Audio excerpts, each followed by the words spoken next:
Hi guys, அனைவருக்கும் வணக்கம். இன்றைக்கி நம்ம சேனலில் பார்க்க போகிற ரெசிபி இந்த புடலங்காய் தோலை வச்சு எப்படி சூப்பரான ஒரு துவையல் செய்கிறதுன்னு தான் பார்க்க போகிறோம்.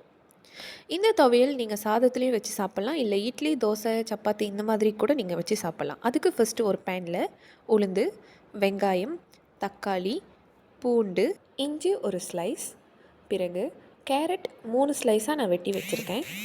கூடவே கொஞ்சமாக கருவேப்பிலை, அதுக்கப்புறம் காஞ்ச மிளகா 5 to 6க்குள்ளே நீங்கள் எடுத்துக்கோங்க. இது எல்லாத்தையுமே சேர்த்து இந்த நல்லெண்ணெயில் நம்ம நல்லா வதக்கி எடுக்கணும்.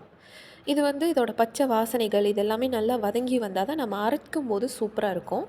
இதெல்லாம் ஓரளவுக்கு வதங்கினதுக்கு பிறகு நம்ம வெட்டி வச்சுருந்த அந்த புடலங்காய் தோலை சேர்த்துக்க வேண்டியதான்.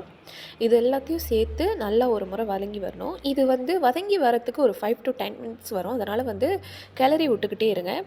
இப்போது அதை ஆற விட்டு பிளெண்டரில் சேர்த்து கொஞ்சமாக உப்பு, அதுக்கப்புறம் பெருங்காயத்தூள் இது எல்லாத்தையுமே சேர்த்து நல்லா பிளெண்ட் பண்ணிக்குவோம்.